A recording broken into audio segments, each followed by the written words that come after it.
सर्वांना शुभ प्रभात.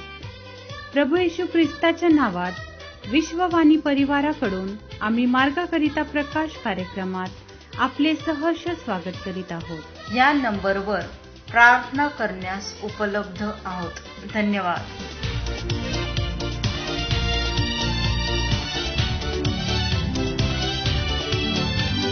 जीवंत आहे येशू, जीवंत आहे माझ्या हृदयी येशू, जीवंत आहे संकटी तो माझा आधार. येशू सदा जीवंत आहे, जीवंत आहे येशू, जीवंत आहे माझ्या हृदयी येशू, जीवंत आहे संकटी तो माझा आधार. येशू सदा जीवंत आहे.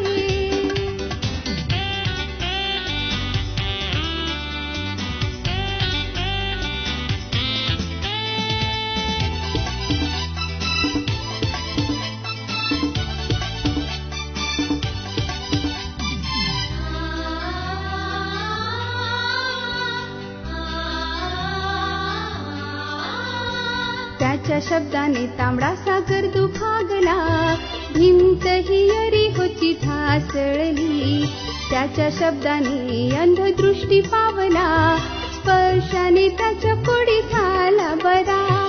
जीवंत आहे येशू, जीवंत आहे माझ्या हृदयी येशू, जीवंत आहे संकटी तो माझा आधार. येशू सदा जीवंत आहे.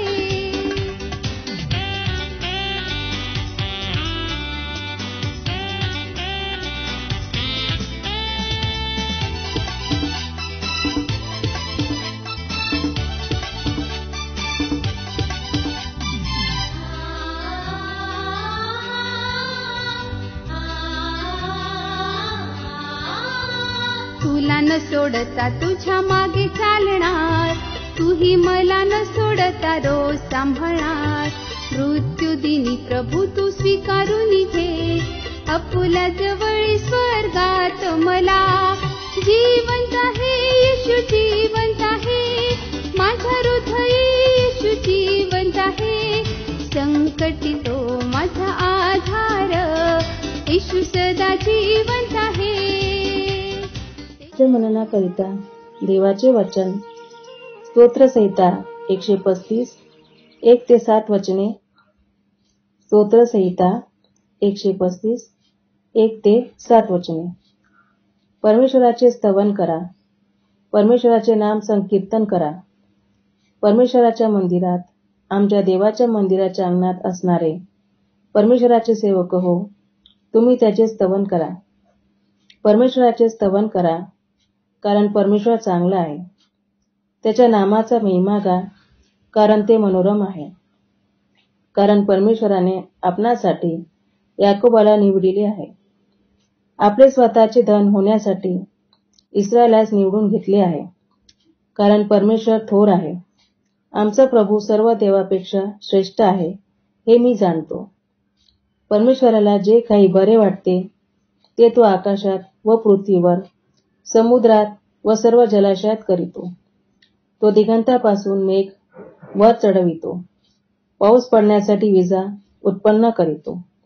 तो आपल्या भांडारातून वारे बाहेर आणतो. प्रभू परमेश्वर वाचलेल्या वचनावर आशीर्वाद देव.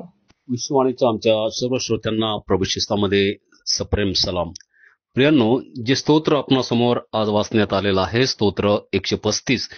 या स्तोत्रामध्ये आम्ही पाहतो की परमेश्वराची जी थोरवी आहे त्याबद्दल स्तोत्रकर्त्यांनी लिहिलेले स्तोत्र आहे की परमेश्वर किती चांगला आहे, त्याची थोरवी किती महान आहे.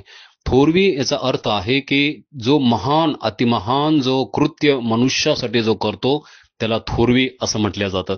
आणि खरंच प्रियांनो, ज्यांनी संपूर्ण सृष्टीवरती ज्यांनी प्रेम केलेले, प्रत्येक मानव प्राण्यावर त्यांनी प्रेम केलेलं आहे आणि त्या मानव प्राण्याच्या साठी त्यांनी जी तरतूद जी केलेली आहे ती खरंच व्याख्यानासारखी आहे. आम्ही पाहतो प्रियांनो की मनुष्य प्राण्यासाठी त्यांनी सृष्टी जी आहे ती निर्माण केलेली आहे.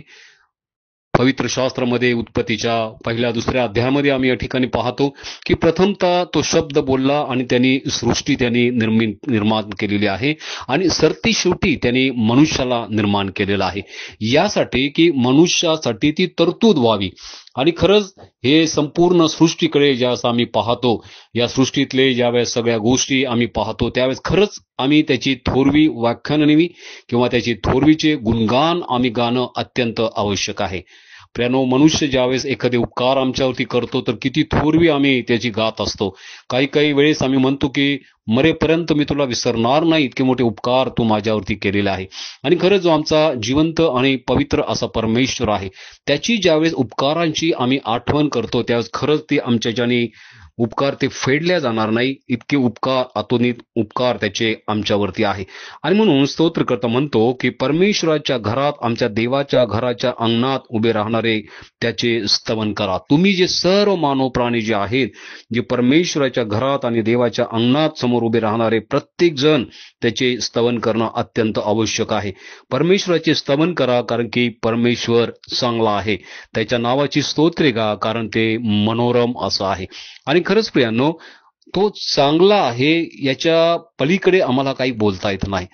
त्यांनी आमच्यासाठी जी महान कृत्य केलेली आहे, 7व्या वचनामध्ये तो म्हणतो की तो दिगंधापासून मेघ वर चढवितो, पावसासाठी विजा उत्पन्न करतो, तो आपल्या भांडारातून वारे बाहेर काढतो. या सगळ्या गोष्टी ज्या आहे, आज आम्ही पाहतो की जर पाऊस पडला नाही, पाणी मनुष्याला मिळालं नाही, तर त्या मनुष्याची केवढी दुर्दशा होणार. तो मनुष्य जिवंत राहू शकणार नाही. केवळ एका छोट्याशा निसर्गाच्या जर त्याला भेटलं नाही आम्हाला, तर किती मोठी समस्याला आम्हाला सामोरे जावं लागेल. आणि म्हणून पाहतो की आम्हाला वारा महत्वाचा आहे, पाणी महत्वाचं आहे, ऋतू आमच्यासाठी महत्वाचे आहे, आणि या संपूर्ण सृष्टीवरती त्याचं नियंत्रण आहे की ज्याच्याद्वारे आम्ही त्या नियंत्रणाच्या आतमध्ये असावं. आणि म्हणून आज आम्ही विचार करूया की का आम्ही परमेश्वराची थोरवी गातो का, परमेश्वराचे उपकार स्मरण करतो का. प्रियानो, रोज सकाळी उठल्याच्या नंतर आम्हाला त्याची स्तुती करणं आवश्यक आहे, त्याची थोरवी गाणं अत्यंत आवश्यक आहे, कारण की त्याच्या जीवनाचा श्वास जो आहे त्यांनी आमच्यामध्ये ठेवलेला आहे. अतोनात उपकार त्यांचे आमच्यावरती, आमच्या कुटुंबावरती झालेले आहे. जर आम्ही त्याच्या उपकाराची जर यादी तयार करायला लागलो तर ती आमच्याच्याने होणार नाही. इतके उपकार आमच्यावरती आहे, कारण की तो जिवंत परमेश्वर आहे, तो दयाळू आहे, तो कृपाळू आहे, तो मृतातला देव नाही, तो पाहणारा आहे, तो आपले नेत्र आमच्याकडे लावणारा देव आहे, आमचे प्रार्थना ऐकणारा तो देव आहे. त्याचे कान मनुष्याच्या वाणीकडे लागलेले असतात. आणि जर ज्या दिवशी आम्ही त्याला ओळखतो, ज्यावेळेस आम्ही त्याच्या समोर येतो, ज्यावेळेस आम्ही त्याच्या समक्ष येते, त्याच्या पावित्र्यामध्ये उभा राहतो, निश्चितच परमेश्वर आम्हाला आशीर्वादित केल्याशिवाय राहणार नाही. आणि म्हणून तो आशीर्वाद देणारा जो देव आहे त्याची सदुदित आम्ही थोरवी गाऊया, प्रार्थना करूया. प्रिय प्रभू, तुझी थोरवी जितकी आम्ही गाऊ तितकी कमी आहे. प्रभू, आमच्याकडनं देवापा प्रत्येक दिवसागणित, प्रत्येक सकाळी, प्रत्येक दुपारी, प्रत्येक रात्री देवापा आमच्या जीवनातनं प्रत्येक वेळेस तुझी थोरवी व्हावी, यासाठी आम्हा प्रत्येकांचं सहाय कर. येशूच्या नावात प्रार्थना केली म्हणून तो ऐक. आमेन.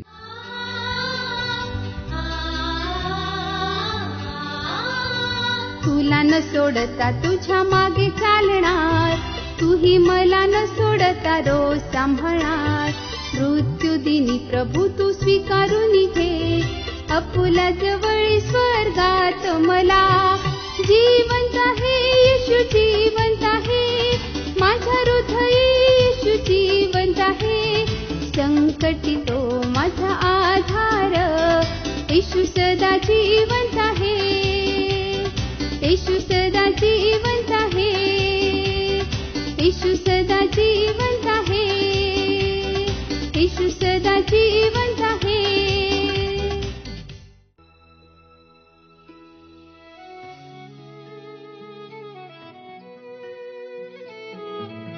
की आता आपण आपल्या प्रार्थना विनंत्या कोणत्याही वेळेस विश्ववाणी प्रार्थना केंद्राला टोल फ्री नंबरद्वारे कळवू शकता. आमचा टोल फ्री नंबर 1-800-2700-333. आम्ही आपणासाठी या नंबरवर प्रार्थना करण्यास उपलब्ध आहोत. धन्यवाद.